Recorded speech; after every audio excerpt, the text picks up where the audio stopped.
A guilty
where children will be separated by their skin color and deemed permanently oppressors or oppressed. That is not teaching the truth, unless you believe that whites are better than blacks. It has gotten so heated, the town's Board of Education is now deciding to remove the name of all holidays on the school calendar. You should be afraid of them rooting for socialism by the time they get to middle school.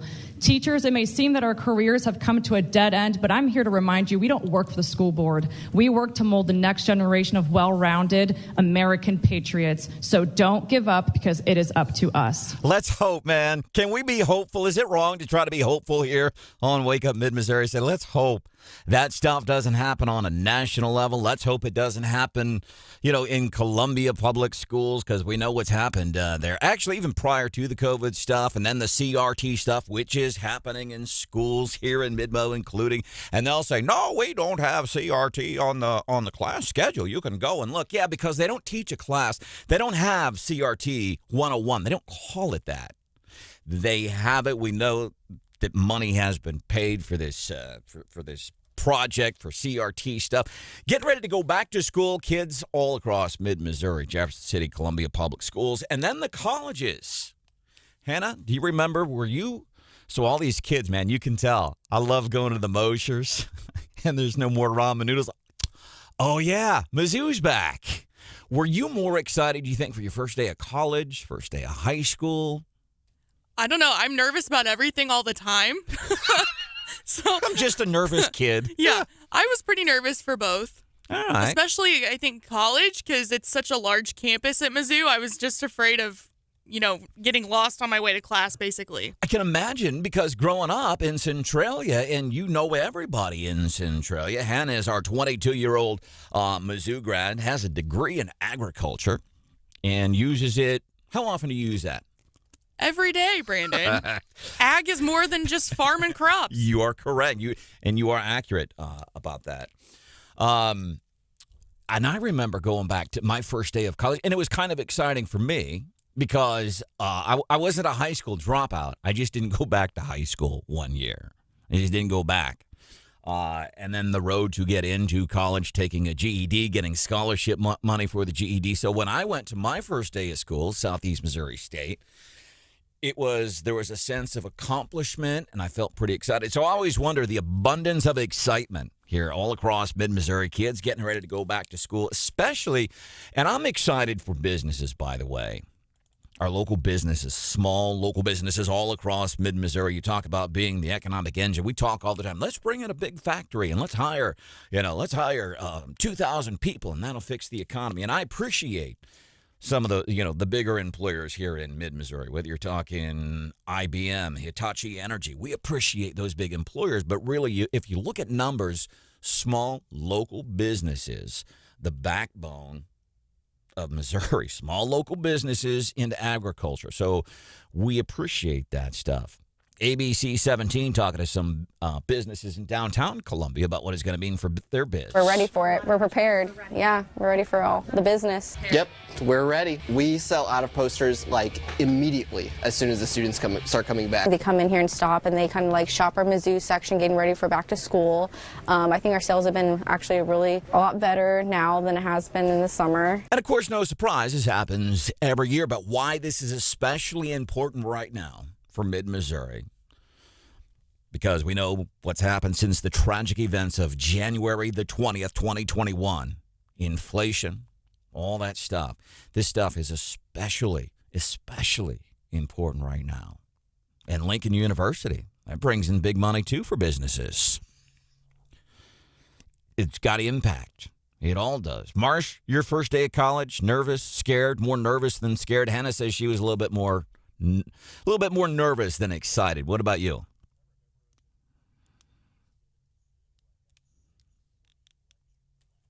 Ooh. Why? Wow.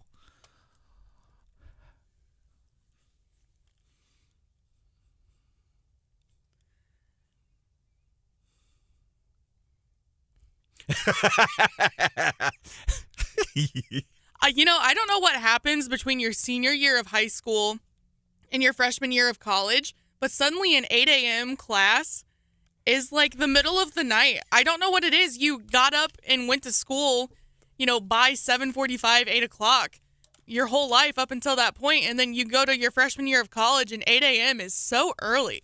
You remember what that was like when your first day of college, getting ready for college? Were you more excited or more nervous? Because for a lot of people, I don't know if it's one or the other or a combination of both, but you think about whatever school, wherever it is you went to, whether you went to Central Missouri, wherever it is, that excitement, the future, and what it could do. And I know businesses are excited. In Jefferson City, we're pretty excited, too.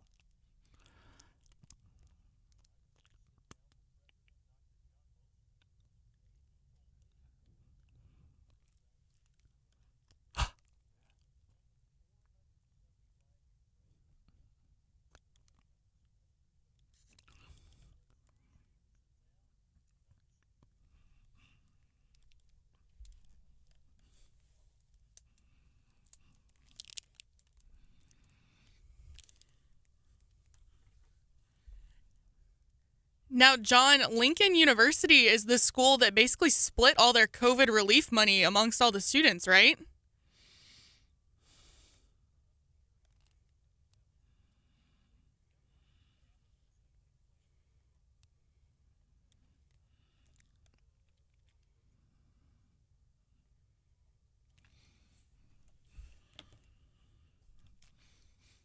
I'll be looking forward to chatting with some of the folks Thursday night live in Jefferson City later this afternoon. Gets underway 4 o'clock, chatting with some of these local businesses, and you talk about the impact.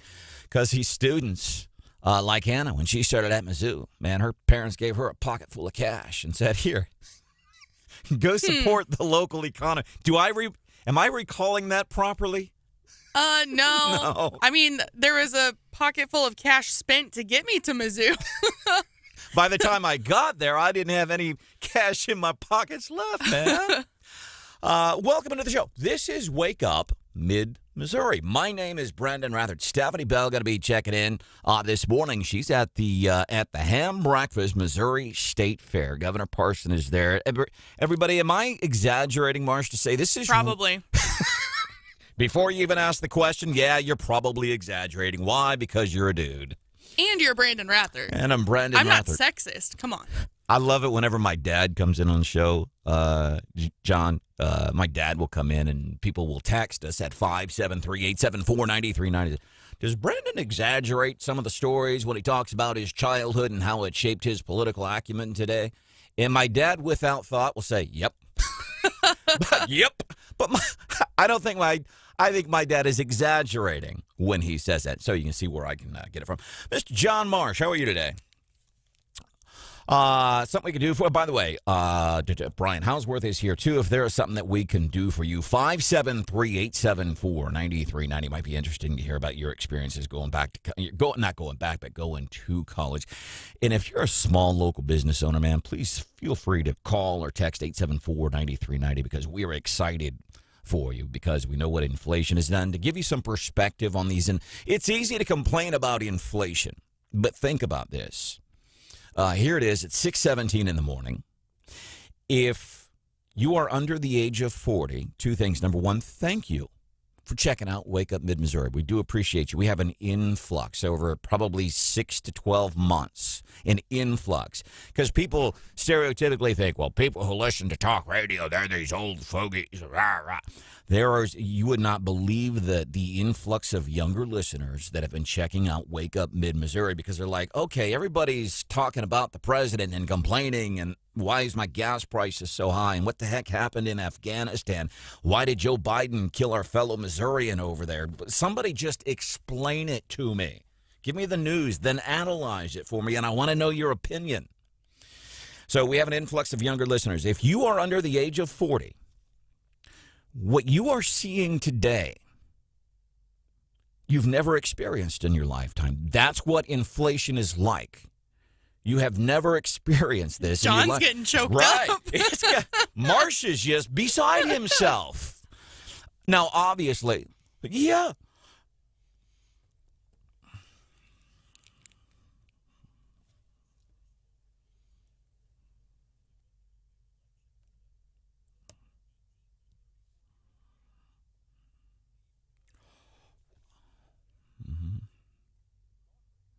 and they listen on KWOS and 93.9, The Eagle. And so we appreciate that. So to give you some perspective, to help give you the reality, if you're newer to talk radio, if you're newer to Wake Up Mid-Missouri, if you're trying to figure things out while you're paying so much for everything, and by the way, I will tell you this too, welcome, and the Inflation Reduction Act is BS, and that's not just me saying that. That is the Congressional Budget Office, and the Congressional Budget Office, that is a nonpartisan office. As a matter of fact, some of the networks, some of the national news outlets are in effect starting to say as much because they're questioning some of these experts in the Biden administration saying, so can the Inflation Reduction Act live up to its name? Can it? And they're saying, well, the important thing to remember here, and they sidetrack. In other words, they are not answering the questions. So that's the way it is. By the way, there's still buzz on Liz Cheney and her dramatic, not dramatic. It was dramatic over the period of 12 months, but not dramatic in the past couple of days, past couple of months even, really, because we knew this was going to happen. We'd kind of joked around yesterday on the show because the accounts from the national news outlets that we heard was, yes, Liz Cheney called and conceded defeat to Harriet Hageman there in Wyoming. And we wondered, well, did she just call to say, hey, I am conceding defeat? Did she call and say, hey, you won? Did she call and say, hey, congratulations? And I only bring this up because Harriet Hageman last night was on Sean Hannity, last night on Fox News, and she said, well, Liz Cheney left me like a 2-second phone call. And you might be parsing words here a little bit, but we do have the audio of Cheney calling Harriet Hageman. She did leave her a message on her voicemail. You want to hear it, John? Have you heard this yet? All right, check it out. This is from Liz Cheney, and this is legit. This is Liz Cheney recorded this, the message she left for Harriet Hageman. Hi, Harriet. Liz Cheney calling. It's about 8:13 on Tuesday the 16th. I'm calling to concede the election and to congratulate you on the win. Thanks. Bye-bye. Okay, so she said she did both there. She said, I'm conceding the election, and I got to be honest and accurate here. She did say congratulations. There's not much BDE there, though. No BDE. GTS it. Look that up, BDE. Now, if it were as Harriet Hageman, and I get it, you're on Fox News, and she called, and it's like when you call me, John, and you leave me a 30-second voicemail. I might say, yeah, he called and left me a quick voicemail. It's kind of parsing words, a 2-second, she left me a 2-second voicemail. It's not that big of a deal. But if that were a 2-second voicemail from Liz Cheney to Harriet Hageman, it would have sounded like this. There's the 2-second version that was left. I do want to get into today's Daily DC Rundown about 5 minutes from now. First, real quick phone call. Gary at 874-9390. What's up, Gary? Well, good morning. The Democrats couldn't find transitory if it hit them in their face. The only thing that's probably transitory in Washington is their control of the Congress and the White House. I love it, Gary. Thanks for making us laugh.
The Congressional Budget Office, you know this, but to remind viewers, the Congressional Budget Office, the nonpartisan kind of scoring organization for legislation, says that the bill would have negligible impact on inflation this year and next. Are you personally comfortable as an economist calling it the Inflation Reduction Act? Okay, so some context here to get us into the daily D.C. rundown with Stephanie Bell. She's actually at State Fair ham breakfast with Governor Parson this morning. She's going to be checking in later, so we'll get our way through this. So I think some context there. That is CNN asking Cecilia Rouse, some economic expert under the Joe Biden administration. She is being asked on CNN. I'm telling you, CNN is shifting. It used to be, man, they would be licking that woman's rear end, but now they're saying, hey, is it really fair to call this the Inflation Reduction Act? Because you know what it doesn't do? It does not reduce inflation. I'll give you, by the way, I play the answer, but Cecilia Rouse did not answer the question. Now, remember, part of this, the IRS, man, they're amping up the IRS. They're going to give them a whole bunch of new employees. They're going to do all this. Let me tell you something, man, they're not wasting any time. So now that Joe signed that expansive climate tax and health care bill into law, Treasury Secretary Janet Yellen has directed the IRS to develop a plan pronto. I don't know if she used the word pronto or immediately. That's sure what it sounds like to me. They want to get these agents in. They want them to come looking for money that you might owe them. They want them to come after you. But here's how they're tapping it. Well, how our tax agency is going to overhaul our technology, customer service, and hiring processes. Seriously, have you ever called the IRS? My goodness. We talk about bad customer service experiences over the phone with businesses and people that you can't understand. Try calling the IRS. And I'll give you $1 if you're on hold for if it's less than an hour and a half. Consider yourself lucky. In part, the improvements, and I use that word lightly, are meant to end this two-tiered tax system. Yellen's memo obtained by the AP outlines the importance of modernizing computers. That is such a... let's modernize the computers. No, let's hire a bunch of agents so they can go after you. Former Vice President Mike Pence yesterday imploring fellow Republicans stop lashing out at the FBI over the search of Donald Trump's Florida home and all that. Check this out. Well, coming up less than an hour from now, 7:10, guess who was backing Trump yesterday and lashing out at the FBI? It was Mike Pence. He was just lashing out more politely, and we have the audio. These are his words. You'll want to hear that coming up 7:10 this morning here on Wake Up Mid-Missouri. Some of the other things happening today. By the way, more Trump stuff. Attorneys for many of the nation's largest media companies going to try to persuade a judge today to make public that affidavit supporting the warrant that allowed FBI to search Mar-a-Lago. Coming up about 5 minutes from now, how much do you know about this John F. Wood, independent candidate for Senate? And Michael Ryan with the Heartlander has a great piece. What he found out about this guy. It's coming up 5 minutes from now.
I remain a Republican, but I'm running for the U.S. Senate as an independent because I think the Missouri Republican primary has become a race to the bottom to see who can be the most divisive and the most extreme. That's independent candidate for U.S. Senate, John F. Wood, here on Wake Up Mid-Missouri about a month ago. So obviously it was prior to the primary. You heard him. I think the Missouri Senate primary has become this.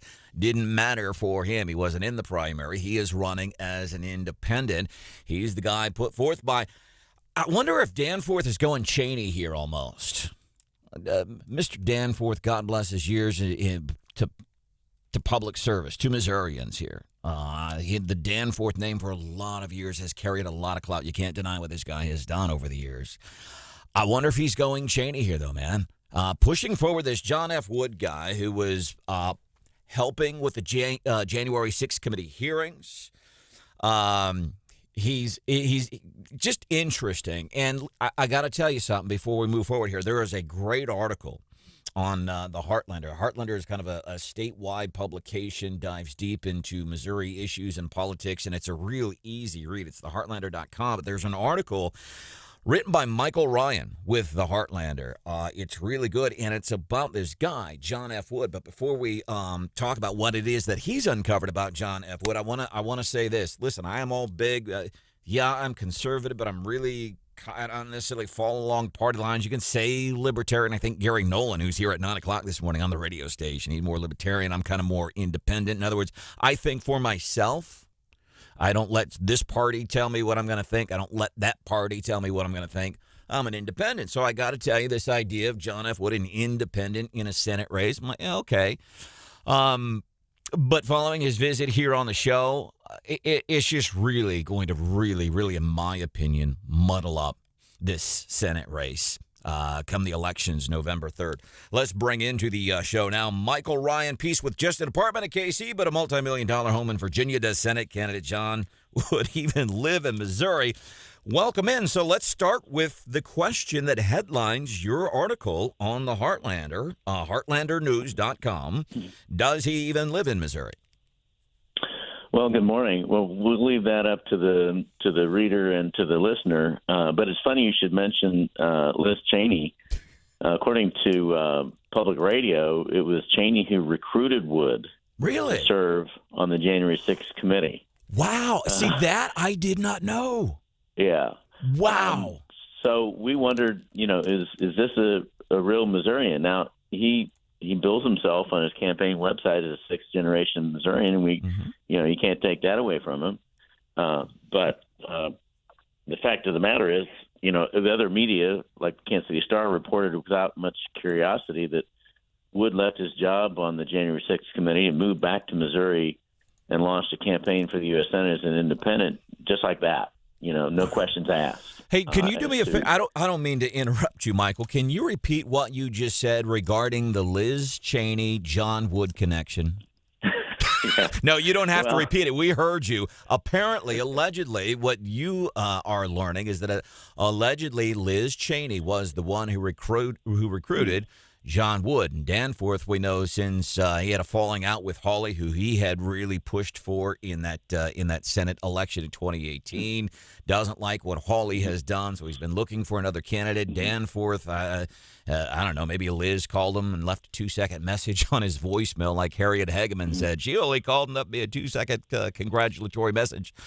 That is just fascinating. So the political aspect aside, let's talk about what you have. And I want to preface it by saying, listen, we know there's other politicians. Hawley, even during his time, as Attorney General, had residency issues as it relates to specifically whether or not he lives in Jefferson City or Ashland. And I think Roy Blunt, a lot of politicians face this. But what have you found regarding residency issues as it relates to Mr. Wood? Sure. Well, we did some the Heartlander News. It's actually heartlandernews.com. In case anybody wants to look at the story, heartlandernews.com. We did some digging, and here are the highlights. Basically, he moved back, quote unquote, to Missouri in mid-June of this year. He registered to vote, got an apartment near the Country Club Plaza in Kansas City, and this was just days before announcing his campaign for the U.S. Senate. But he still has a 5-bedroom, 7-bath, 6,500 square foot home, which I wouldn't want to clean. worth up to $5 million that his family built in the Washington, D.C. suburb of McLean, Virginia, just 3 years ago. And before that, in 2009, the Woods built a 5-bedroom, 6-bath, 4,600 square foot home in Arlington. His high school age son is on the golf team at a very nice school called the Potomac School, and guessed it, you guessed it, McLean, Virginia, where the tuition is $47,000 a year. Now, this is a prep school, $47,000 a year, and that's like 4 times the cost of the University of Missouri. Wow. Now, he was U.S. Attorney for the Western District of Missouri back in 2007, and again, he bills himself as a native sixth-generation Missourian, but he's had a succession of D.C. jobs. He's got those succession of homes in the D.C. suburbs. And so the point here is he really going to yank his son out of that school? And is he going to pull the roots out of that nice home and pull his family over to an apartment in Kansas City? Does he really live there? So if you've ever hung out in Kansas City, it's his apartment, apparently, from what I've understood, is kind of near the plaza. Nice area, but probably not as nice of an area as a $4 to $5 million, 6,500 square foot home. All right, check this out. Heartlandernews.com. Michael Ryan is joining us. He made a pretty interesting article regarding John F. Wood. He's joining us this morning here on Wake Up Mid-Missouri. Coming up, John Marsh is going to be joining. He's popped his head. John Marsh is running out. He's handling news and stuff. And he said, hey, he runs by the studio. He said, hey, I have a question for Michael, so don't let him go. Let me ask you this real quick, Michael, before Marsh gets back in here. What are you hearing? Because obviously my immediate take is, and it has been, this is with John F. Wood being in the race, and I think it's an incredible revelation that you've just unleashed here on Wake Up Mid-Mo, and that Cheney apparently could have been potentially responsible for recruiting this guy. Are you hearing kind of like the same thing I'm hearing? This guy's really going to jack up this Senate race. Well, I don't know. Independent candidacies are really a tough slog, and that's if you don't have these kinds of questions surrounding your campaign.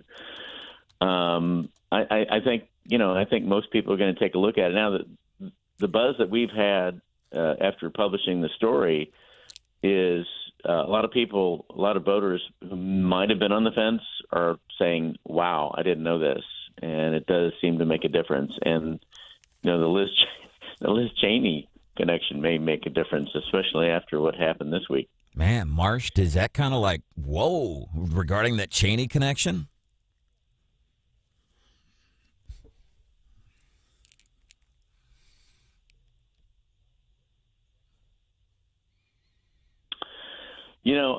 We really didn't delve into that. I can't help but think that this is a sincere effort on Senator Danforth's part to create a more moderate Washington, D.C., but it's hard to believe that you could do that with one independent candidate from the hinterlands. I'm not sure that, if you send somebody up there who isn't going to fight what the Republican Party thinks is the good fight, it just seems like unilateral disarmament. All right, Michael Ryan, executive editor of the Heartlander. He's a Missourian, just like us. He's an award-winning reporter, editor, opinion writer. He's done all kinds of very cool stuff. Mr. Ryan, the article on HeartlanderNews.com, what they have found with the article with just an apartment in KC, but a multi-million-dollar home in VA. Does Senate candidate John Wood even live in Missouri? Anything else you'd like to add before we let you go, man? Well, I appreciate being on the radio. I think people need to inform themselves on all these races, but certainly this one.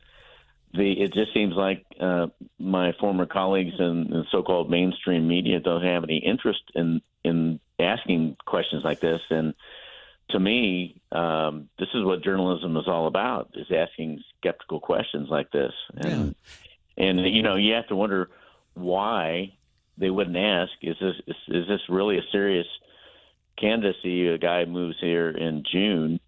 The Associated Press headline was Independent John Wood could be Eric Schmidt's next challenge. It seems awfully hopeful Yeah. for such a long shot candidate. I mean, I don't know if the media should be kind of cheerleaders, but that's just me. Yeah, no, and I hear you, and I think that's why you would enjoy HeartlanderNews.com. It's a lot of what these guys do, and it is Missouri stuff. As a matter of fact, to your point, one of my favorite things to do here, Michael, is, because it's easy to talk about, we say phrases, mainstream media and all that, but one of the things that we have done for a lot of years here on Wake Up Mid-Missouri is we play specific examples from national news outlets, and we point out, okay, we play it, here's the bend. So this is not just some blanket statement. We are being for real here.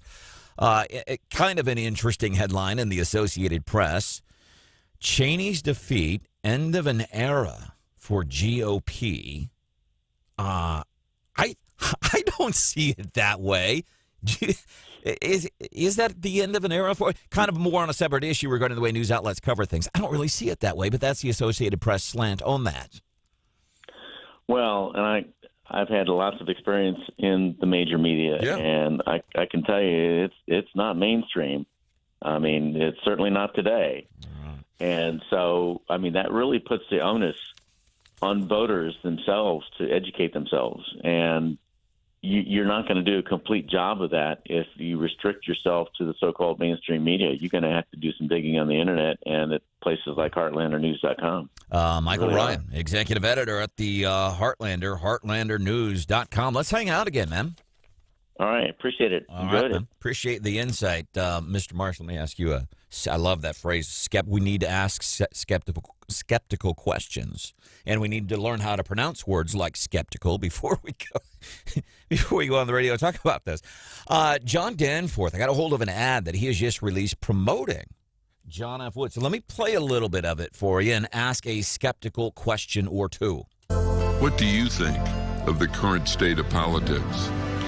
So let me ask you a skeptical question, John, for real, because I think that's a reasonable. Now, the ad is obviously he's pushing John Wood, but I think that is a reasonable skeptical question to ask. What do you think about the way politics are? Yeah. Oh.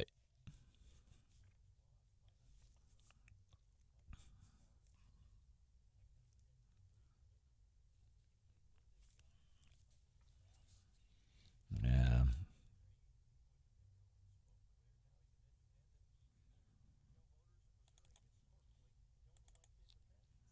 Yeah, it just it blows me away. Here's some more of the ad. Do you think it's okay, or do you think that it's hurting America? Do you think it's okay, or do you think it's hurting America? Now, this is somebody, obviously, I think, he took some personal exception to, he pushed for Hawley in 2018. Trump came here to mid-Missouri in 2018. He was at the Columbia Regional Airport, pushed for Hawley. Danforth felt a little burnt by Hawley, so obviously a little bit of an axe to grind there. Interesting take. Coming up here on Wake Up Mid-Missouri, Mike Pence, former vice president. So it's interesting.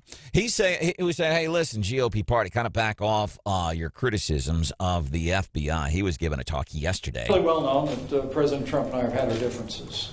I love that. So he says, pretty well known that Trump and I had some of our differences. But what he went on to say next about Trump, I was kind of like, wow, what did he say? We're going to do that 5 minutes from now here on Wake Up Mid-Missouri.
When Donald Trump really endorses someone, he goes big. You've seen none of that for Lion Matt Gaetz.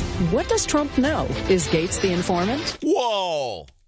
Is Gaetz the informant? Now, who just spoke with an incredible journalist by the name of Michael Ryan, HeartlanderNews.com. We need to be asking skeptical, I can't spit that word out, Hannah. Skeptical question. I can say skeptical. You sound really smart right now. Used to be really skeptical right now. I can say skeptical, and I can say the word questions. I just can't combine them. That's where I'm stumbling. We just had this great journalist on. His name is Michael Ryan, executive director of the HeartlanderNews.com, saying in the media, news people, journalists should be asking skeptical questions of these people. And not Yay! Points for We did it! Every Feel Good Friday here on Wake Up Mid-Missouri, we do winners and losers of the week, 8:35, and we hand out points and things like that. Maybe I'll get a few points tomorrow when we do winners and losers of the week. And it's something, maybe not. You did what you were supposed to do. We're not giving you points, Brandon. Like my dad, when I'd come home from Scruggs Elementary School in South St. Louis, I'd say, Dad, look, I got all A's. How much money do I get for all A's? And my dad, speaking of skepticism, my dad would look over his glasses and go, you mean you want me to pay you for what you're supposed to be doing anyway? Anyhow, so skeptical questions, not to be mean, but to be, questions. So that's an ad by Matt Gaetz' primary opponent in Florida, Mark Lombardo. If you have ever been to like Destin, Florida, Pensacola Beach, Florida, then you have been in Matt Gaetz' current congressional district. So they're asking, is Matt Gaetz the leaker? That is incredibly, and it's an ad, so that's not journalism. Incredibly, you can ask a question of anything, of anybody, and you've made the implication. That's the point. You've made the implication. You could ask some of the most bizarre things. Is so-and-so, are they a child molester? Just by asking the question, you have made the implication. I was surprised to hear somebody backing Trump yesterday. Mike Pence, former vice president, doing a speech yesterday, doing a presentation. First thing he says is, well, you know that Trump and I have had our differences, but... That saw the politicization of the FBI. Where during the tenure of Director Comey, it was revealed that FBI agents were promoting political agendas in their official capacities. I was deeply troubled.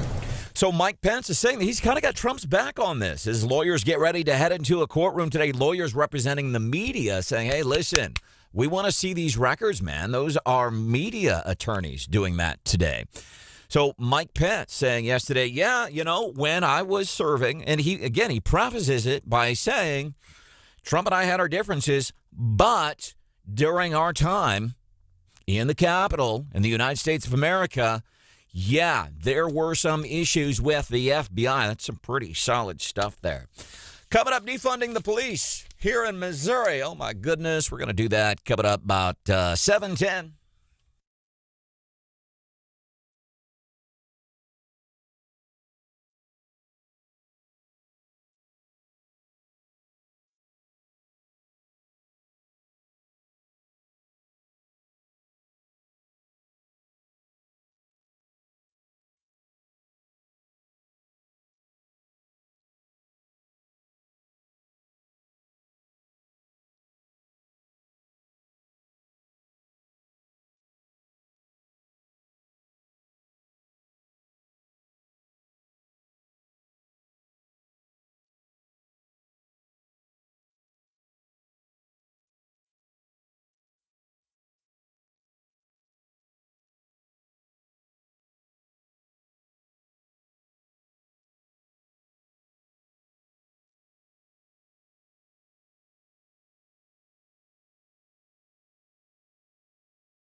In our 5-year budget plan, we have a structural imbalance, so we need to find a place to cut. Quentin Lucas, mayor of Kansas City, has cut funding to police, Remember, following the death of George Floyd a couple years ago, defund the police. How on earth people ever got on board with this blows me away.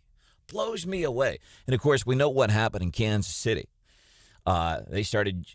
And they got real creative with it, not just in Kansas City. There were some efforts in Columbia, but nationwide, whether you go to New York, Seattle, San Francisco, all of these places. Defund the police, defund.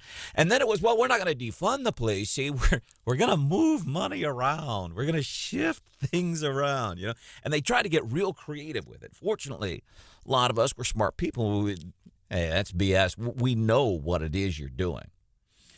And you can look at what's happening with stats nationwide, whether it be San Francisco, whether it be cities here in Missouri. We just know it's not going well. So, you know, then Kansas City, they tried moving some money around. And then a judge, less than a year ago, the judge said, you know, Kansas City, you violated the state law because you shifted more than $42 million from the Kansas City Police Department's budget to put it into other crime prevention efforts. And I bring this up, City of Columbia. And by the way, God bless our men and women in blue. If you're watching on our YouTube channel, how can folks find us on YouTube, Hannah? On YouTube, you can find us at Wake Up Mid-Missouri. Wake Up Mid-Missouri. You can also go to the Facebook page, and you can watch the show every day. Normally, you would see, sitting to my left, you would see Stephanie Bell.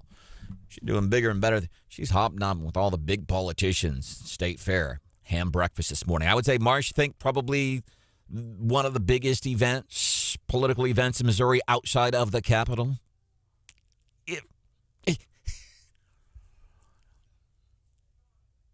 Oh, yeah.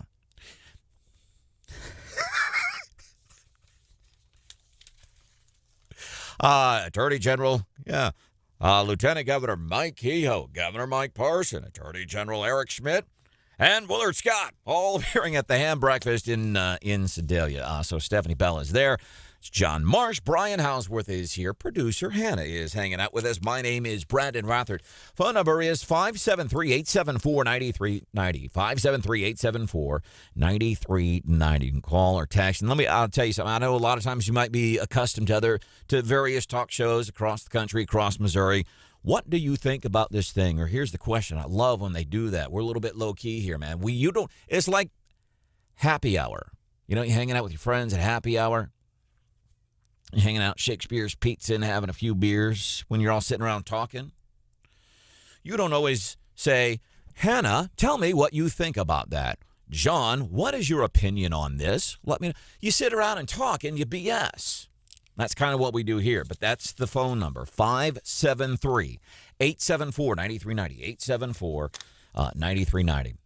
City of Columbia, they have this Citizens Police Review Board, and ideally, in its creation, it was to, hey, okay, you know, not to be an antagonist to the police department and to the men and women who back the blue. So if you're watching on our YouTube channel, you see I sport the back the blue. I've got my bracelet. I've got a sister who's a police chief in a small town right down I-70.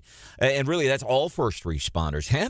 Producer Hannah has a special connection to first responders. Yeah, my fiance is a volunteer firefighter in the big city of California. And he put a big old rock on her finger. He did. Excuse me. BDE. So why ask, John?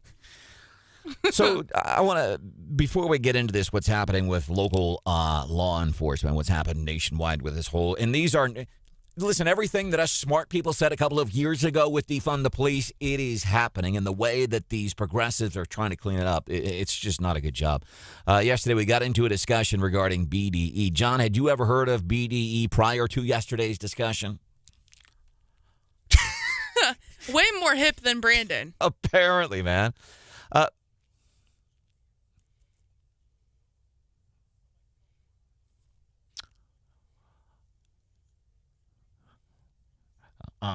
No, so let's talk about it. It's not appropriate for the workplace, so let's talk about it. So we covered it yesterday. Carrie Lake, running for governor in Arizona, she was talking about BDE. And she said, big DeSantis energy. Now, when we played this here on Wake Up Mid-Missouri yesterday, I had no idea that BDE was a thing. So Carrie Lake is addressing a whole bunch of youngsters, and they got into this big discussion, BDE, and she said it's big DeSantis energy. And I'm like, oh, yeah, that's cool. The girls here on the show, Stephanie Bell and producer Hannah, just start laughing their rear ends off, and I'm like, apparently it's a thing. You'll have to Google it. BDE. All right. A lot of these progressive cities have no BDE. It's all defund the police, defund the police. So this Citizens Police Review Board in Columbia put together, hey, let's keep, let's be fair, kind of a conduit between the public, and if there are incidents with police, we want the public to be assured that, we're just kind of this thing.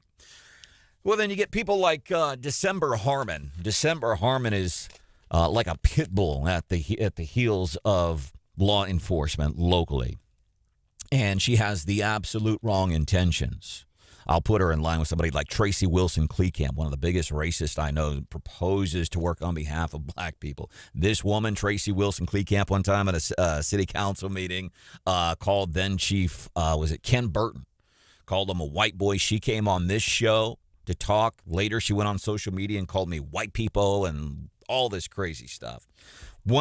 Seriously, one of the most racist people I have ever personally or professionally had any dealings with. I put December Harmon in her camp. I don't know if December Harmon is racist, but I put her in Tracy Wilson Kleekamp's same camp because Tracy Wilson Kleekamp professes to go and try to help people. She does not. She just likes to complain and cause problems. I really believe that. December Harmon is the same way. As a matter of fact, last 2 weeks ago, she was at a city council meeting, and she sits on this police review board, and my opinion is she's not there. She's not trying to be a conduit to say, hey, whenever there's a complaint against police, we're kind of looking at both things here. December Harmon is out to get the police. That's what she is trying to do. And she'll do things. A couple of weeks ago, city council meeting, she got up and she sashayed up to the podium and started talking and basically trying to make a spectacle out of herself. See, it's not about serving the citizens. It's not about serving the people. It's about her. December is about her. And that's why 2 weeks ago she got up on that thing and she sashayed up there and said some things and then stops down and puts on some shades and it was just insane. The city of Columbia, by the way, suspended the police review board this week because it's falling apart. 3 people have resigned recently. Just in this summer, 3 people have resigned. And what really bummed me out, the latest one to resign, the guy's name was Michael Williams, and he's a solid dude. He resigned. Our news partners at ABC 17 got a copy of his resignation letter, and in it, he apparently wrote, while I believe the board has a vital role in the advocacy for the Columbia community, it would be nearly impossible to fulfill that mission with current construction and patterns of interaction between board members. It's largely, you may not see it in news accounts, but it is largely known on the streets that it's because of December Harmon. So this week's city council meeting, she's upset because she knows they're getting ready to get suspended because it is just a mess. And here's why it's a mess. Because they're not trying to serve the people. They are out to get the very people that protect you. And when I say the people that protect you, it doesn't matter where you are. Here's what she did at this last city council meeting. I came in today and I said, I'm going to be on best behavior. I'm about to drop a lot of expletives. Well, please don't swear, though. Then what are we doing? What the hell are we doing? So that's the mayor there. I relate. It's when you get on a tangent and you're like, I'm going to talk about something we shouldn't talk about. And I'm like, whoa, please don't. Guilty. So the mayor, I relate. I feel seen. Hannah feels heard and acknowledged. So that's the mayor, Mayor Barbara Buffalo, who, by the way, is pretty chummy with the mayor of Jefferson City, Carrie Turgeon, which I think is great. Some connectivity. Right. And listen, if you get yourself in a selfie with the mayor of Jefferson City, Carrie Turgeon, consider it a good day for yourself. Her and Barbara Buffalo, mayor of Columbia, pretty chummy. So that's the voice you heard to say, please don't swear. December Harmon continues. I'm going to be good. Best behavior today, but I'm not going on this trip because y'all chose to do this. I didn't deserve this. I I've lost all faith in you. Our staff lied to us and then went back and lied again at our last meeting. And y'all don't give a The mayor, you get up. Listen, there is a certain code of conduct that you got to have for you to be taken seriously. And this is, incidentally, it's just a pattern of behavior, not just locally, but we see it nationwide. These people, they're out to get the police, people that are trying to protect us. And this is a pattern of behavior. This is just what she does. And it bums me out because we have so much love for all first responders, especially police. And I love this because afterwards, Mayor Barbara Buffalo, who, by the way, we don't agree politically, but she comes on the show. We all, when I say we, I mean everybody here. Producer Hannah. Yeah, she's a lot of fun. I like it when we have her on. Yeah. We don't agree on much, but we like her. She's a sweet human being. As a matter of fact, in this city council meeting after December, Harmon goes up and makes a spectacle again of herself. She's not there to serve the people. She's about drawing attention to herself, as we've seen in two recent city council meetings. Mayor Barbara Buffalo's response after that whole thing. Would anyone else from the public wish to speak? The hesitation, like, dear God, please no. Crickets. So December Harmon just wah, wah, wah, wah. Mayor Barbara Buffalo, after she said, please don't swear. December Harmon gets down. Mayor Buffalo says, anybody else like to speak? Reminds me of, what was the old Jim Carrey movie where he was the pet detective, Marsh? Ace Ventura, right? Oh, yeah. Oh, yeah. Look at me getting, like, old movie references. Man, not bad for a 22-year-old college grad at Mizzou. It's like the pet detective, Ace Ventura, where he'd say, all righty then. It's exactly. What was her line? Was it alrighty then? Devil being involved. Great part played by Dana Carvey back in the day. Welcome into the show. We are glad that you could be here with us. Coming up 5 minutes from now, one of the things we do every morning about 7:25-ish, what's hot with Hannah. It's just kind of things that people are talking about, whether it's BDE, which I'm still astonished by.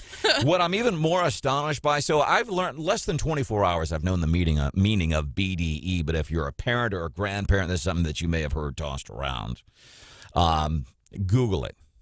Don't want to explain it here. It came up only because Carrie Lake, who's running for senator in Arizona, brought it up, addressing a bunch of young folks, BDE, and what she was referring to is Big DeSantis energy. She was referring to Florida's Governor Ron DeSantis. But it's kind of things like that that we talk about. A couple of texts before we do move forward. 573-874-9390. Jim says, yeah, December Harmon hates cops, and there's a lot of people out there that do. And I want to look at what happened in San Francisco a couple of years ago. London Breed, the mayor there, man, she was bold. I've also laid out 3 other major areas for police reform: addressing accountability and bias, getting rid of military-grade weapons and equipment, and redirecting law enforcement funding towards the African-American community. While all are important, it's the last one I want to talk about today. So and by the way, she cut $120 million. Let's take money from law enforcement, the people who protect the African-American community, and give it to other things. So that's London Breed, mayor of San Fran, July 31st, 2020. London Breed, December 2021. I'm here to discuss, as I said, public safety in this city. In recent months, we've not only seen a number of high-profile incidents of brazen robberies and car break-ins, but also street behavior. So that's when she asked for, hey, can we get a bunch of money for public safety? We've had and street behavior. See what they do? They don't call it. It was crime. Why was the crime happening? I hate to talk about 2 drug-related stories 2 days in a row, but here we are.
Good morning, 7:25-ish, which means it's 7:28. time for What's Hot with Hannah. By the way, somebody was asking yesterday, stopped by Holt Summit, somebody said, this 7:25-ish, What's Hot with Hannah. So originally this was 3 years ago. We were supposed to do it at 7:25. One of the things, and by the way, we do appreciate your patience.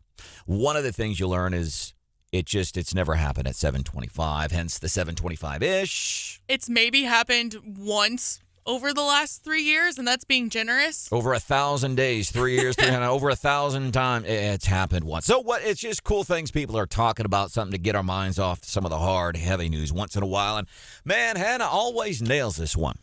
Well, today's the second drug-related story in a row for What's Hot with Hannah, so do with that information what you will, I guess. But this involves a DoorDash order, so it's different. Okay. So an Ohio man ordered DoorDash, and he got an extra side of something that he didn't order from the restaurant. In the bottom of his bag, he found a big old bag of marijuana and a fork. And he's like, what the heck? So he kind of was trying to figure out what to do. And the DoorDash driver shows back up at his house. Hey, and he knocks on the door. He says, I've accidentally put something in your order. Hey. And the guy actually didn't let him have it back, and he called the police. Really? Said that he worked in healthcare, and he had just witnessed one of his good friends pass away from, ingesting fentanyl-laced marijuana, and he didn't want to put anybody else at risk. So he turned it over to the police. Wow. Coming up about 5 minutes from now here on Wake Up Mid-Missouri. You ever practice road? I'm wondering how many people at 6354 are getting into just a little bit of road rage. We're going to cover that like 5 minutes from now here on the show.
and then went back and lied again at our last meeting.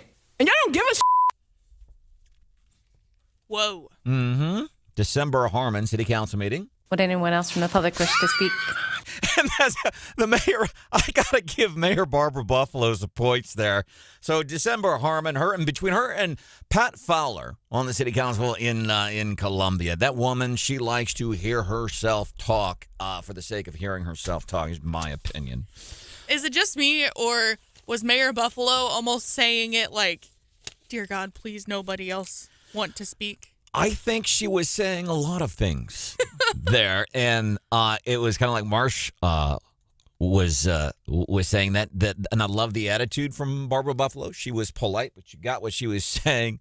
Reminded us of the church lady. Well, isn't that special?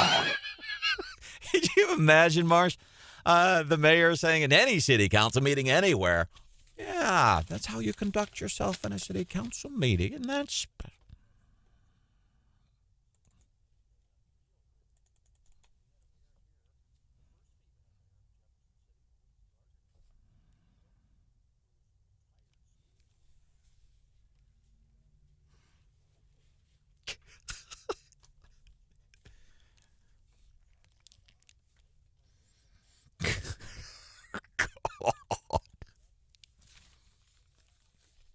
Alrighty then. Alrighty then. That's the other way you get to. Alrighty then.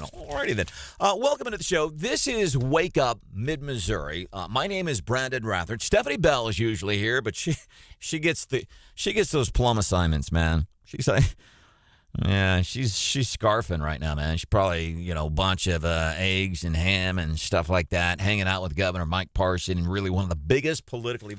I wonder how much business, Marsh, really, that, we think of all these things that actually do happen in our capital, but how much of these things, besides happening in offices around Jefferson City, but how many, and there is actually kind of some business this morning. Governor Parson was telling us about here on the show yesterday, some business that is taking place at the state fair with Governor Parson. We're talking about ag, $100 billion industry almost in Missouri. So a lot of things going on there. Stephanie Bell is there. She might check in once or twice, and then she'll be back here on the show tomorrow. That is the legendary John Marsh. I like it because we say legendary. Legendary. Do you get triggered when we call you legendary? Okay. And there is producer. Yeah, okay. Producer Hannah is here, too. Good morning. And if there's something we can do for you, 874-9390. 874-9390, and that is in the 573 area code. Yesterday, apparently. I always wonder what caused road rage. And I'm not talking, because I do this a lot. Like, I'll be driving down Providence or something, or going, down 63, whatever. Capitol Boulevard, especially during session. And I get to, I don't roll my window down and start flipping people off and doing that kind of stuff, but I'll start, yelling, come on! And I'll say words I don't ever use. I think most people in my circle here, whether it's Marsh, producer Hannah, Halsworth is here, I don't use a whole lot of language. I just don't. Except when I'm alone in my car and people me off.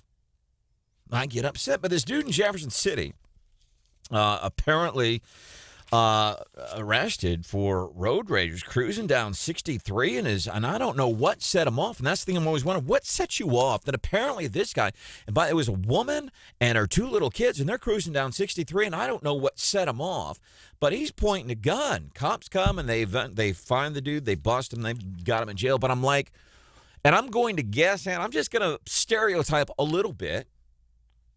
Maybe meth was involved. I could be wrong. I'm just stereotyping. But I'm guessing if you're pulling out a gun at a mom and her two kids on Highway 63 in mid-Missouri, maybe there's something else going on. I guess you would almost hope that there was something like that going on, because otherwise, how would you justify it? I don't know. Yeah, that's the thing. It's like, okay, come on, man. It's got to be. Now, this dude, he's charged unlawful use of a weapon, because you don't point a weapon when you're cruising down 63 at two little kids in a car. You don't do that. 2 counts of endangering the welfare of a child.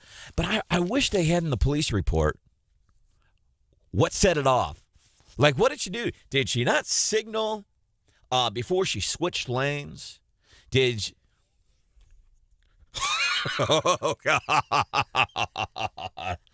Which I totally fell victim to that yesterday. How was it? It wasn't really that bad, but it was one of those things. I knew that it was there, and I didn't take the secret little detour that Stephanie told me about, and so I was a little upset with myself.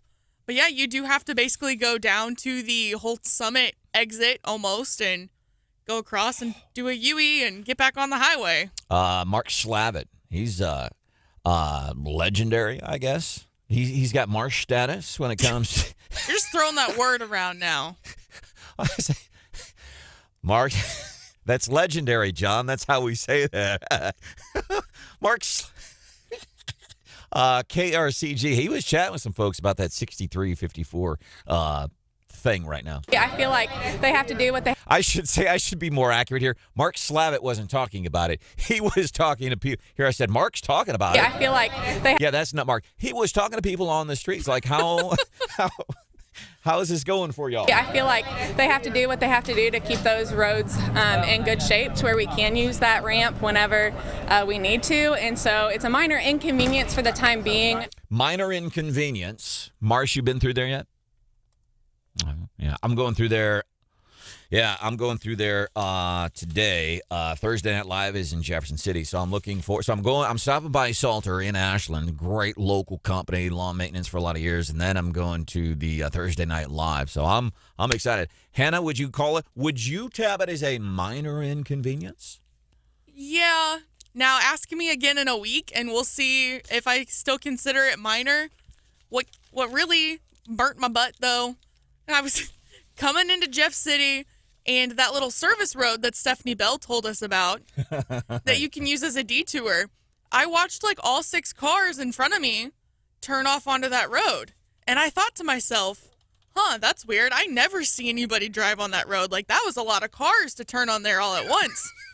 And about 30 seconds after I drove past the turnoff for that road, I'm like, crap, I know why they're taking that way now. Man, why is everybody all of a sudden going to Holt Summit? I've never seen it. What's happening in Holt Summit that now all of a sudden everybody is going to Holt Summit?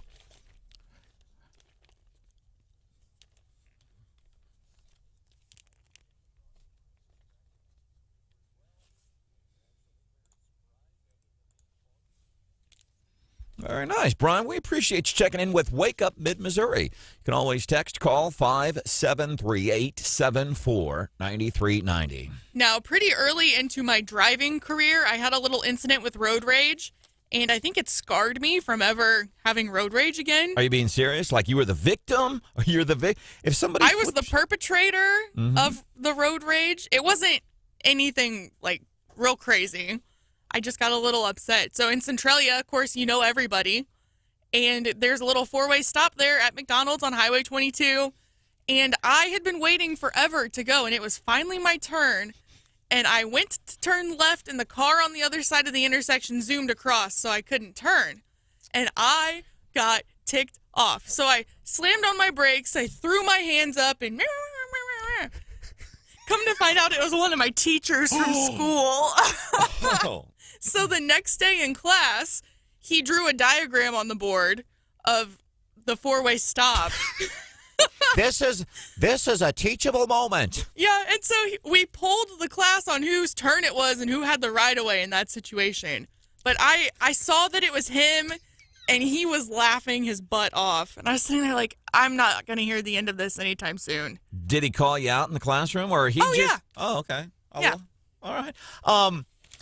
Because I'm wondering, Marsh, because when I say road rage, I mean like I might bang on the steering wheel and use foul language, which is something I never do. You ever suffer from road rage, John?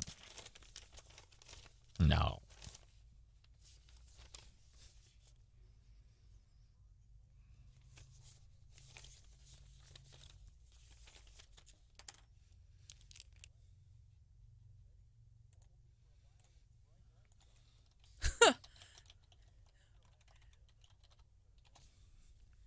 Road rage at 4 o'clock in the morning is an extra special kind of rage because, yeah, there's not supposed to be that many cars out and about. you would think theoretically that you wouldn't have any issues with other drivers.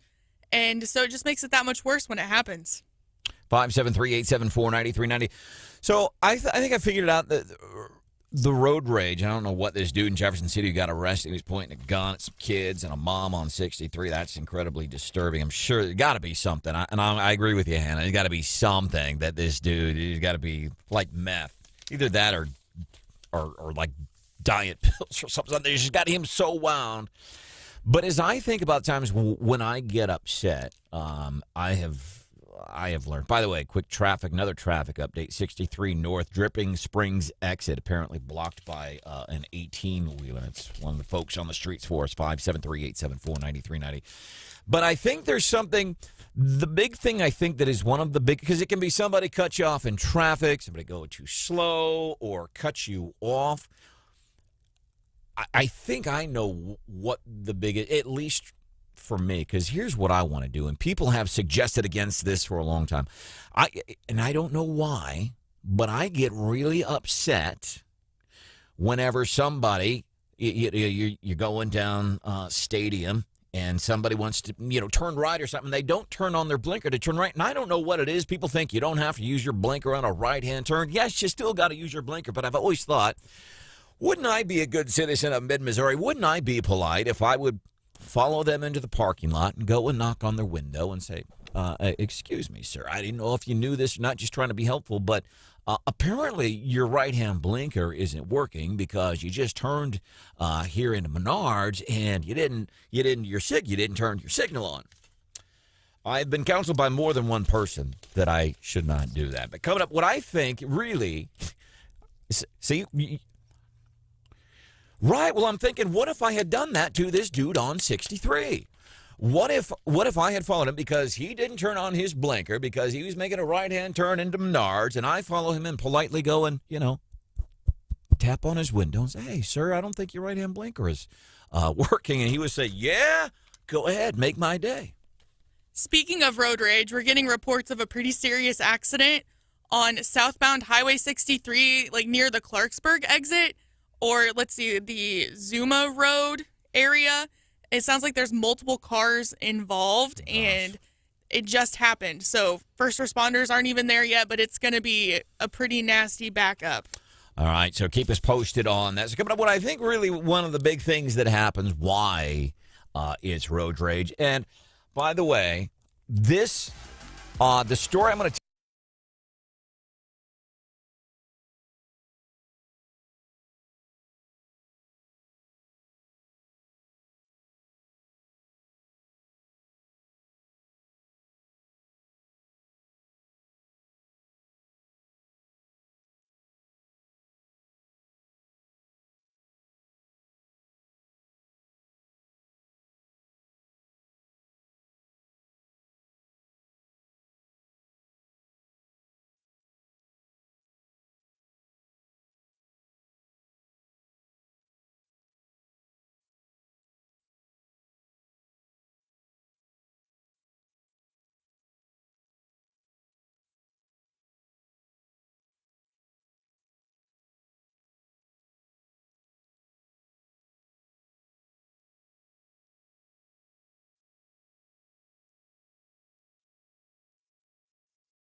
No House seat, no office in this land is more important than the principles that we are all sworn to protect. And I well understood the potential political consequences of abiding by my duty. So that was Liz Cheney following her not stunning loss in Tuesday's primary in Wyoming. Of course, harsh Trump critic, and see what that did for her. She was out huge, by the way. I think she got well over 70% of the vote when she won. When she lost, I think she got a little over 30% of the vote. And she's talking about the principles, and trying to elevate herself. I want to read a quote here. Quote, principle is okay up to a certain point, but principle doesn't do any good if you lose. I love that quote. Principle is okay up to a certain point, but principle doesn't do any good if you lose. 1976, during a political campaign, one Mr. Dick Cheney said that. Her dad said that. Principle is okay up to a certain point, but principle does not do any good if you lose. Kevin McCarthy, House Minority Leader, he used that against her. That truly is a powerful statement. You say, well, I've got all these principles and I'm in D.C. Well, you're not in D.C. anymore. Following the inaugurations in January of 2020. Principle does you no good. Her dad said that. Welcome to the show. Wake Up Mid-Missouri, Zumba Road 63. Apparently there's a pile up there. Keep us posted on that. Like if you got some exacts and stuff, that would help us out here. You can text us 573-874-9390. The reason, like with the traffic stuff, we ask you to help us out because that way you're helping other folks out. We can announce it here on Wake Up Mid-Missouri and kind of helps people plan their day because some of these areas along 63. I know 63 through parts of Columbia, like in between, I think like Broadway and Grindstone, they did some repaving or resurfacing technically overnight. So things getting squeezed down. And then, of course, 63 and 54, back to road rage. Talking about this guy, apparently Jefferson City area, man, driving down 63 yesterday. And I don't know what set him off. I don't know what thing made this dude suffer from road rage. Pointed a gun at a mom, 2 little kids. Mom's going to be okay. Kid's a little traumatized, but they busted this dude. They've got him on several charges. Unlawful use of a weapon, 2 counts of endangering the welfare of a child, armed criminal action, 4th-degree assault. But here's what I think it is, and I've never suffered, and I don't know about you, but I've never done the whole, road rage where, I'm rolling down a window and flipping people off. But when I do get upset to the point I'm yelling aloud in my car by myself, you know what I think the number one offender is? Why? And it might be this way for a lot of us. The number one thing, it's because I'm running late and they're doing the speed limit.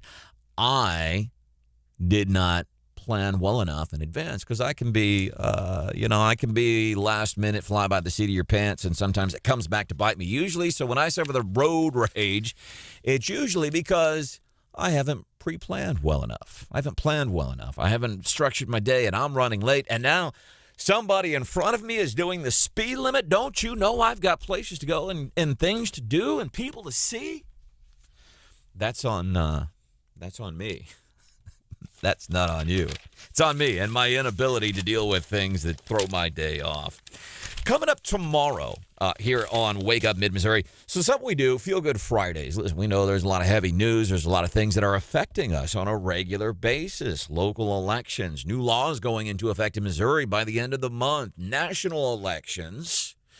And, we pay a lot of attention to that. But on Feel Good Fridays, knock it down a notch. One of the things we do. Talk about things that you're grateful for and feel good for. We're doing that on a Feel Good Friday tomorrow.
No House seat, no office in this land is more important than the principles that we are all sworn to protect. I want to go back to 1976, and Randy Tobler hosts the afternoon show here, weekdays 4 to 6 on the radio station. He's popped in real quick. He's getting ready for his show. I don't know if you've seen this yet.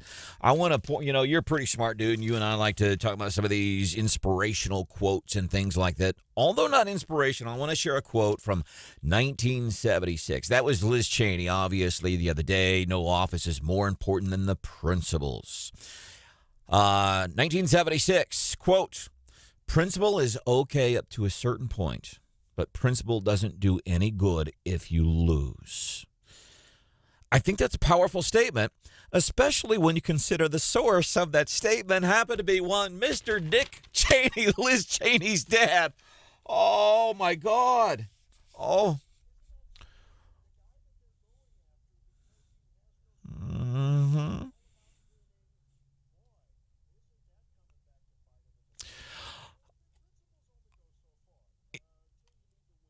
Yeah. I mean, now it's kind of more personal. I feel bad for Liz and Dick. I mean, Dick couldn't help this woman win. And now you've got, she lost bad. The very famous, very powerful Cheney name could not save her. Her dad, I think out of sympathy, her dad, he did a campaign ad on her behalf. And now the dad, Dick, he's got no clout in Wyoming. He's got a lot of money, a lot of property in Wyoming. Well, here's what we'll do. We'll take the dad, Mr. Cheney, and we'll have him do a campaign ad for his daughter, and that should work. My goodness, you talk about, and I'm thinking like Dick Cheney, like sitting on the side of I-70, kind of watching, and all those cars zooming down 70, going by the Rocheport Bridge. That's his political equity passing him by. I mean, wow. And then for somebody to come out and say, hey, Liz, you were all big on this principles, and I'm the next Abraham Lincoln and principles. And have you ever heard this quote? Principle is okay up to a certain point, but principle doesn't do any good if you lose. No, I hadn't heard that before. Who said that? Your dad. It's almost like, and listen, the politics and all this stuff, whether we're talking local stuff, Caleb Rowden, Bill Eigel, all this stuff, it's fun to, one-up somebody in an argument. But then personally, this has got to kind of really hurt somebody, almost to the point like, man, Liz and Dick and Bill Eigel and Kayla and all you, I feel sorry for you guys, Mm-hmm.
Yeah, and I want to come back to this real quick. But first, I want to introduce everybody on the show. This is Wake Up Mid-Missouri, man. We do appreciate you being here. Producer Hannah is here. John Marsh, Brian Houseworth.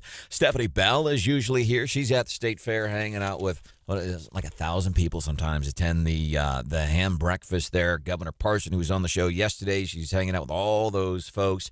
And if she gets a chance, because we always say, hey, yeah, if you get a chance, Steph, while you're there, call in. What are you hearing?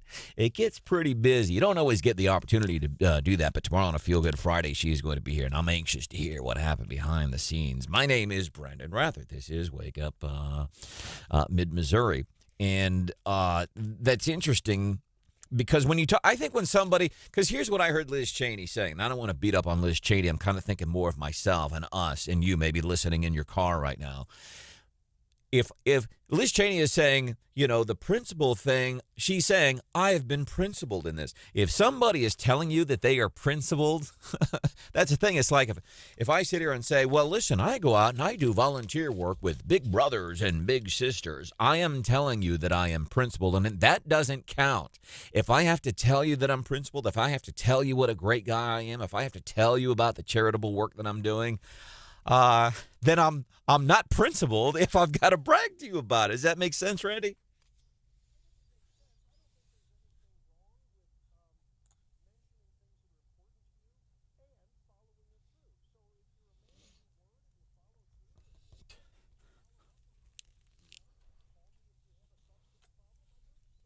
Mm-hmm. Yeah. Yeah.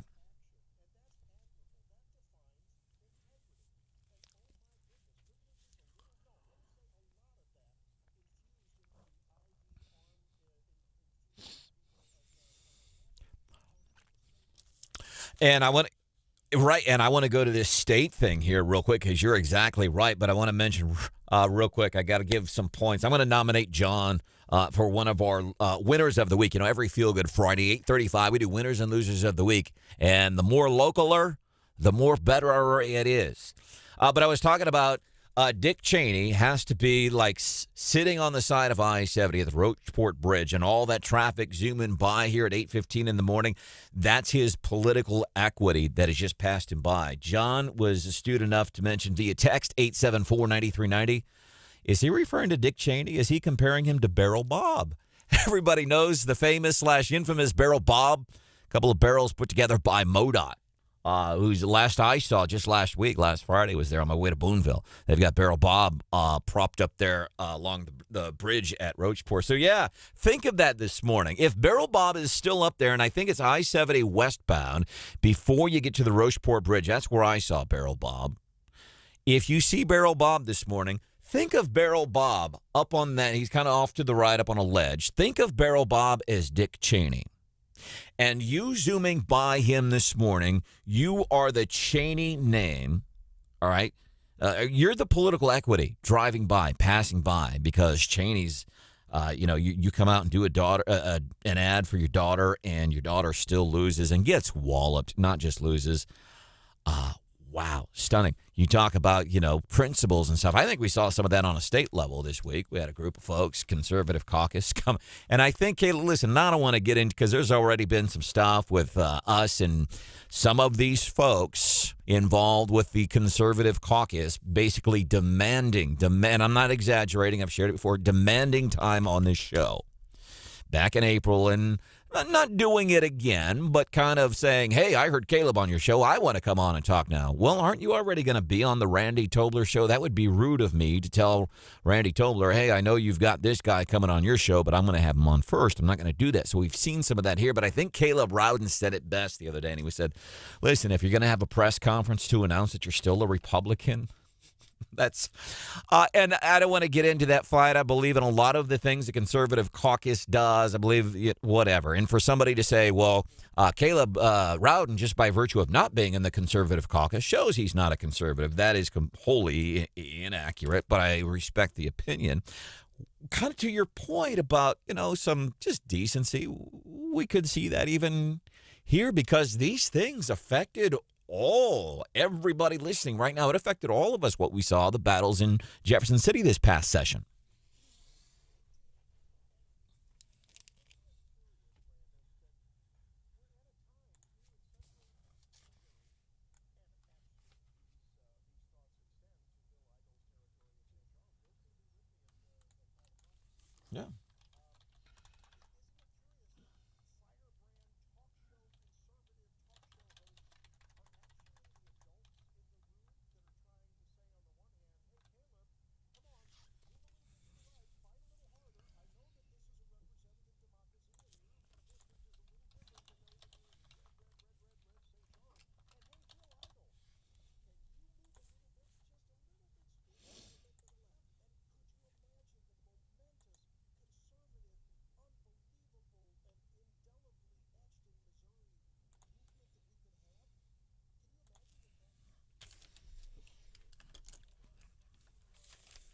Yeah.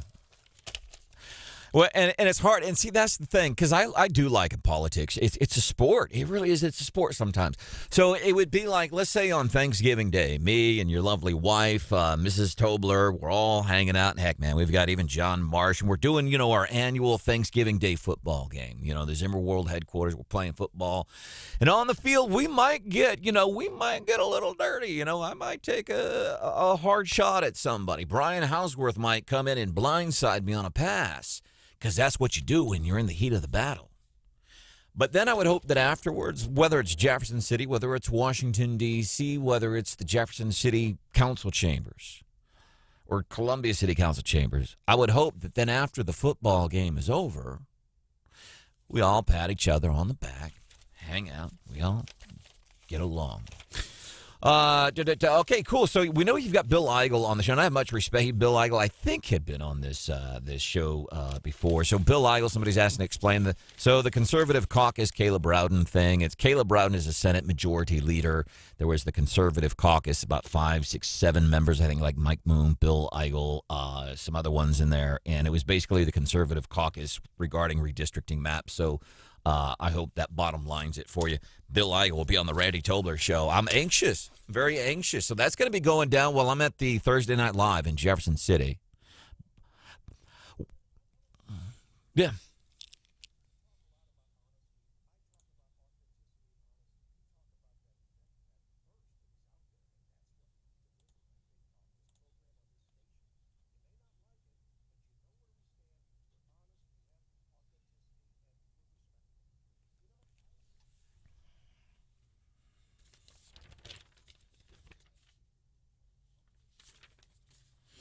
The Boone County Lincoln Days.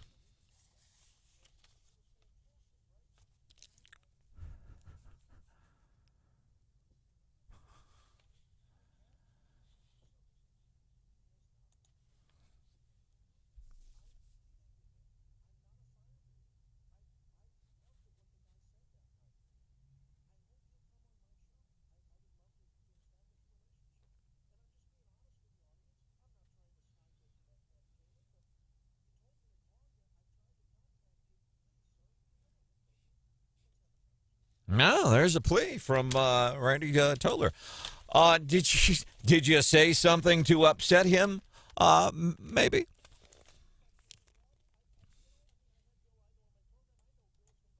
Mm-hmm.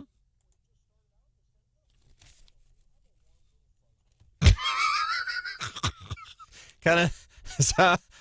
I've got to be honest with you, since we're talking about honesty. It's a little interesting. Randy Tobler Show. Hear me here on the radio station weekdays 4 to 6. So you've got Eigel today. Anything else worth mentioning? I know it's kind of early.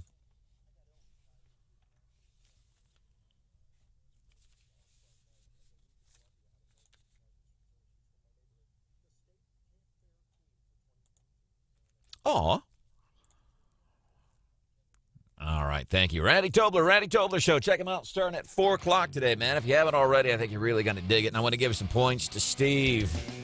Via text 874-9390. He's exactly right. Liz Cheney was representing the interest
Hello, it's 8:27. Time for the Morning Bell business news with that little twist that only Stephanie Bell can give you, and it's a real twist when... Wait a second. How can we do the Morning Bell without Stephanie Bell? That's the twist. It's the B team. It's the B team. As a matter of fact, if Stephanie Bell weren't at the ham breakfast, State Fair, hanging out with, truly, one of the biggest political events of the year, that ham breakfast. People like John Martin, who's running for the seat currently held by State Rep Chuck Basie. I know he's there. I know everybody. I'm guessing a whole bunch of people there. Morning Bell business news, that little twist that only Stephanie Bell can give you. So the twist is this morning, Stephanie Bell is not here, but here's what we've got. Some home sales, recent home sale numbers for specifically mid-Missouri. As a matter of fact, if you check out the website, midmohomefinder.com, some of these very things I'm talking about you will find on midmohomefinder.com. And it talks about, various figures and various stats over a period of time. Prices continue to increase. We know that. The average price sold in Boone County right now sits at about $327,000. The average sold price, Boone County, $327,000. The average price in the past 3 years, if we look back to the summer of 2019, what was happening then? Home prices, the average price of a home was about $230,000. So that is an increase of 43% since the past 3 years ago. Days on market. Here's the thing. If you own a home, man, what a great time to be a homeowner. You can sell your home. You can get this really high price. Days on market, about 13 days. That's the average right now. That's your Morning Bell business news. Little twist that only Stephanie Bell can give you. 573-874-9390. James, got about 30 seconds. What can I do for you, man? Well, that's not enough time, but Caleb Rowden is part of the problem with the Republican Party in Missouri. He's definitely not a conservative. He and Dave Schatz is out. Okay. He didn't get 2% of the vote when he ran for Senate this year. What a joke that was. So Caleb Rowden, just because he's not in the conservative caucus, is not conservative? Is that what you're saying? I'm not trying to cut you off, man, but I got to move forward here.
where children will be separated by their skin color and deemed permanently oppressors or oppressed. That is not teaching the truth, unless you believe that whites are better than blacks. It has gotten so heated, the town's Board of Education is now deciding to remove the name of all holidays on the school calendar. You should be afraid of them rooting for socialism by the time they get to middle school.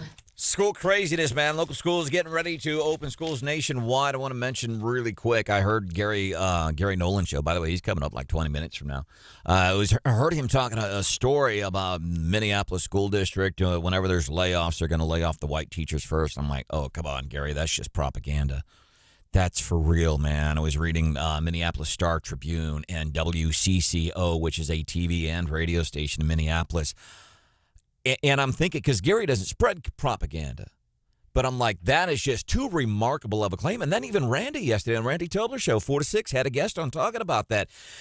It's for real. They really are. They've decided, hey, listen, if we make layoffs based on the color of your skin, we are going to lay you off first. I learned at a very young age that is racism. They're going to lay off white teachers in Minneapolis first. It is a real thing. Hodgepodge of things coming up. They're getting in our way, including traffic. Brian Houseworth is getting us kind of updated with that. But people say, where's Brian? Where's Brian? We haven't heard him all morning.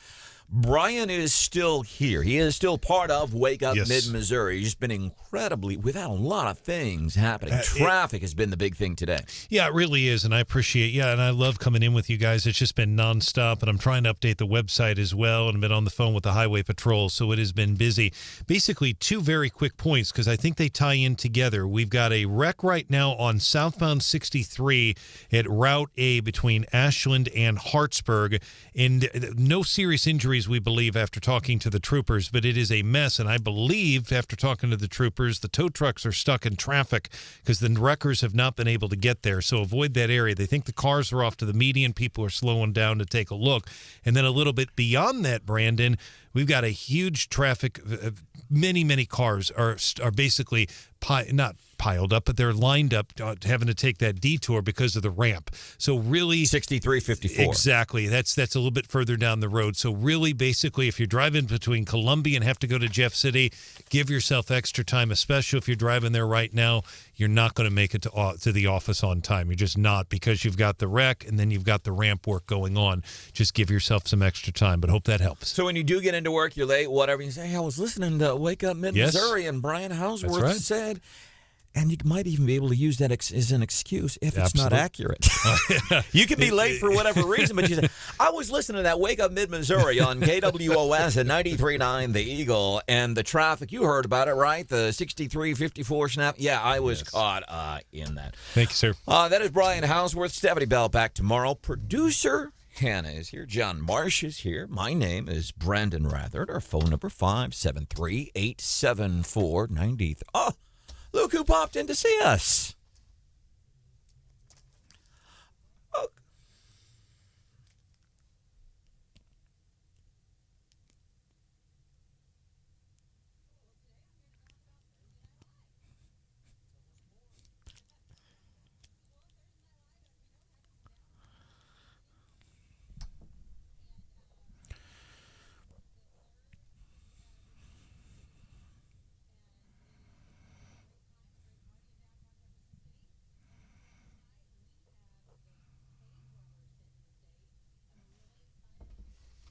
All right, very.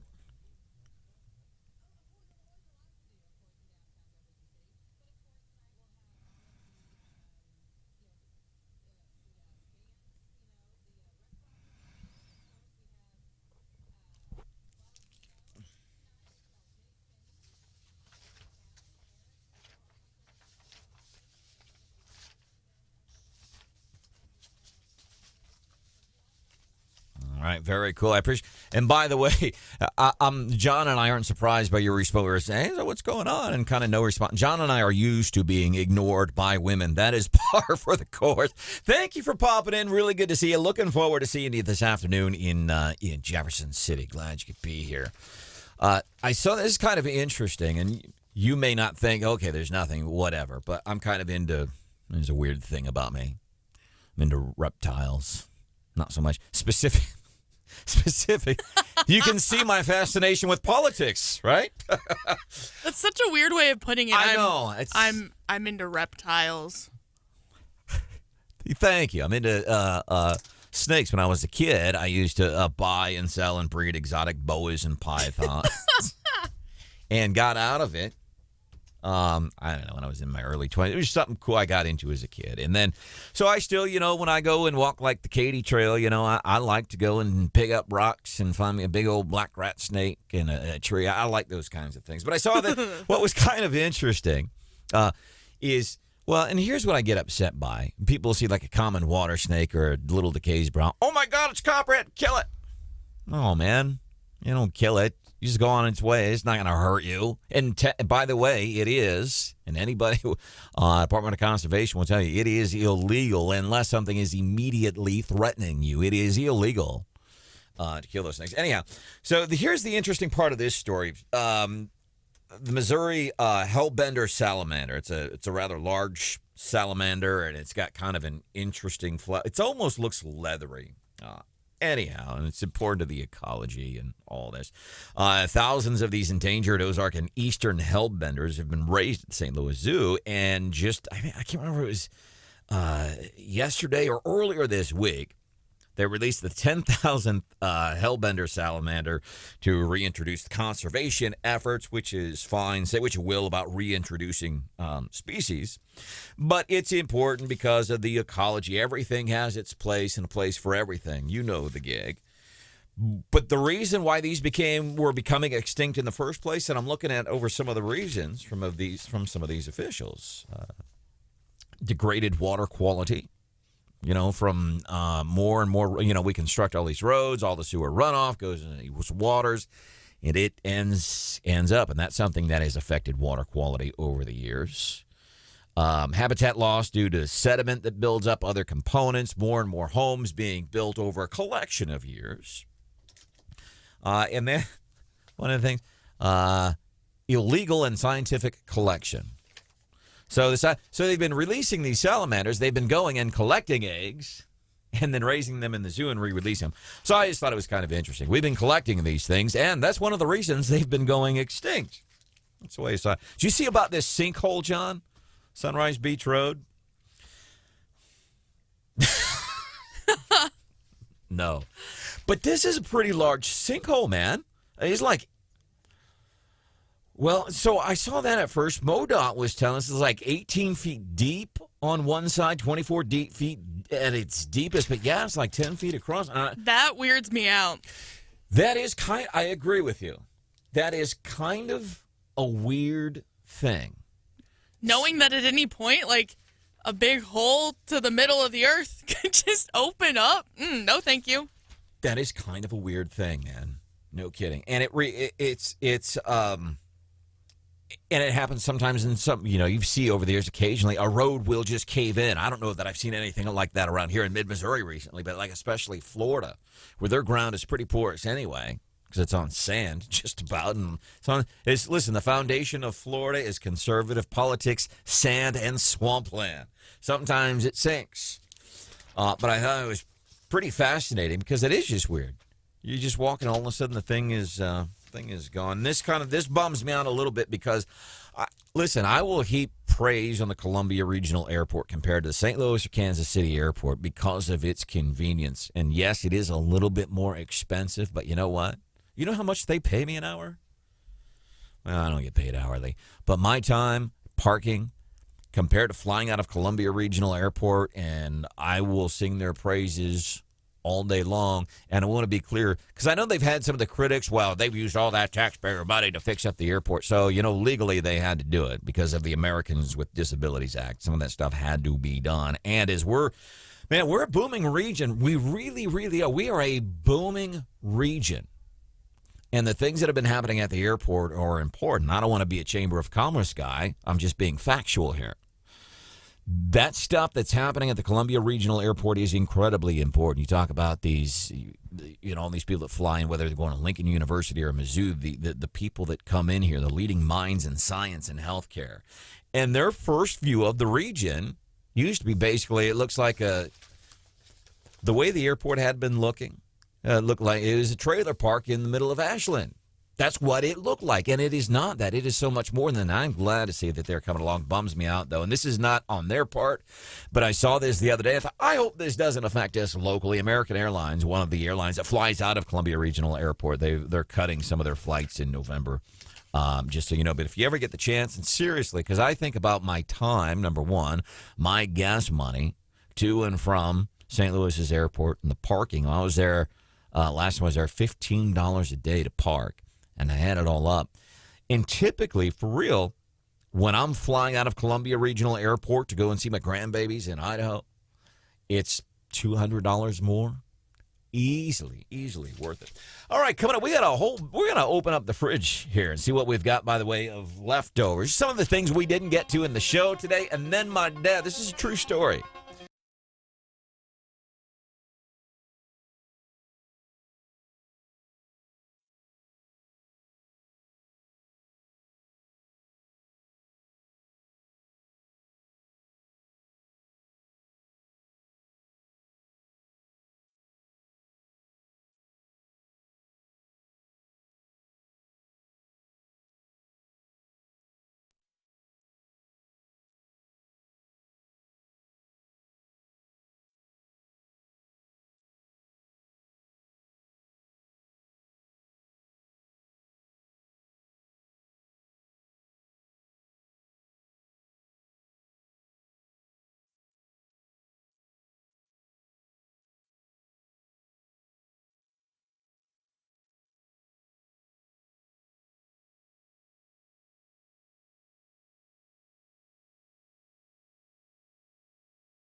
this could be the thing that really takes him down.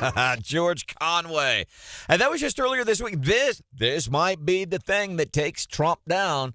Listen, they said the same thing. This could be the thing that really takes him down. The Russian hoax thing.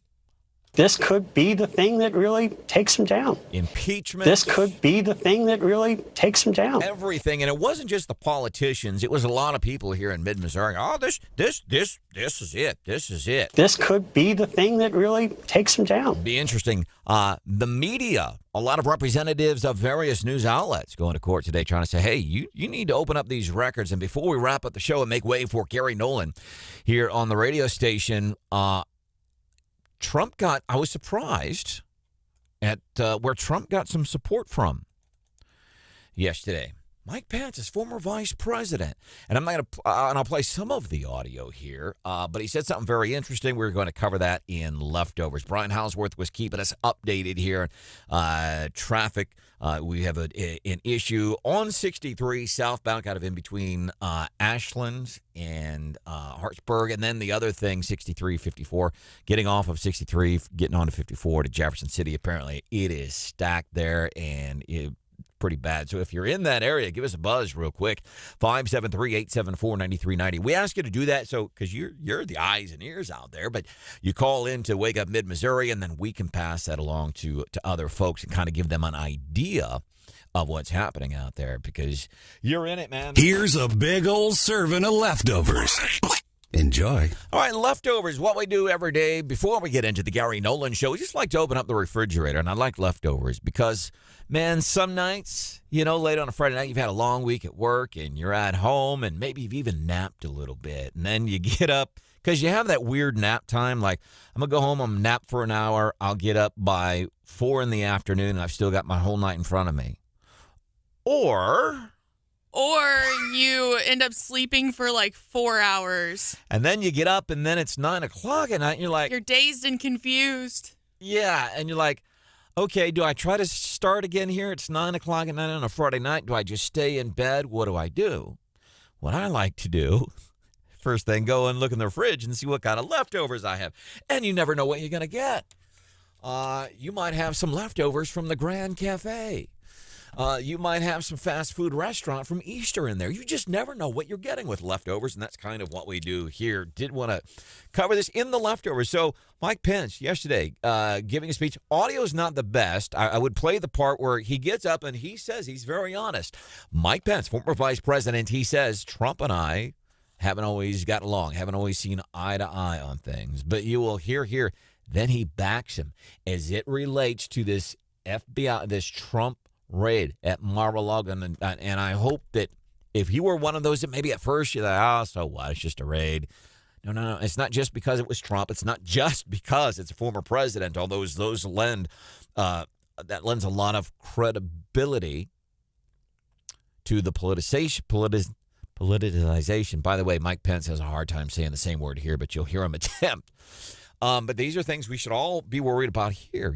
Again, I'll go back to small town, and I'm not trying to impugn the integrity of anybody in law enforcement, but you hear the stories. A small town sheriff dude went to high school with her, sitting at the breakfast counter, and the dude says, hey, I'm having a problem with my neighbor down the street. It's kind of like that, but on a bigger scale. Mike Pence actually backs Trump yesterday. That saw the politicization of the FBI, where during the tenure of Director Comey, it was revealed that FBI agents were promoting political agendas in their official capacities. I was deeply troubled to learn that a search warrant had been executed at the personal residence of a former president of the United States. I was overseas at the time, traveling with my wife on vacation, but I still felt it was important to weigh in. I called on Attorney General Garland to give the American people a full accounting of the reasons why this action was necessary. So I think that's big. Even Mike, and I'm guilty of that right now. Even Mike Pence says he's not been Trump's biggest fan since they all split up back on January the 20th of 2021. So yeah, I am guilty of that, and I'll do it all the time with these national news outlets when it comes to Uncle Joe stumbling and bumbling and stepping on every rake in the yard, as the Republican Senator John Kennedy from Louisiana said the other day. Have you ever stepped on a rake? No, but it makes me want to try it. No, I would not recommend. Have you for real done it? Yeah, so I had to clean out the duck pen. You know, when I had ducks, I had a big duck operation. And I was too lazy to bend over and pick up the rake off the ground. So I did what everybody does. You kind of put your toe on it and you get the rake to come up to your hand. Well, it didn't. Usually. It didn't work out very well for me. I missed my hand and cracked myself in the nose. Broke my sunglasses. That's how hard it hit me. Wow. So you had a BDO, big duck operation is what? Yeah. BDO. So I think it's important there, Pence is saying, so it's for real. I want you to understand this is not just necessarily a, I don't know, what you might call a Trump-er talking point. Mike Pence says, hey, this is just simply flat out wrong. Hope you'll join us tomorrow on the show. Feel Good Friday. We're going to be wearing red to remember everybody deployed, and we're going to be celebrating some of the things that we are grateful for, and we're going to be picking winners and losers of the week at 8:35.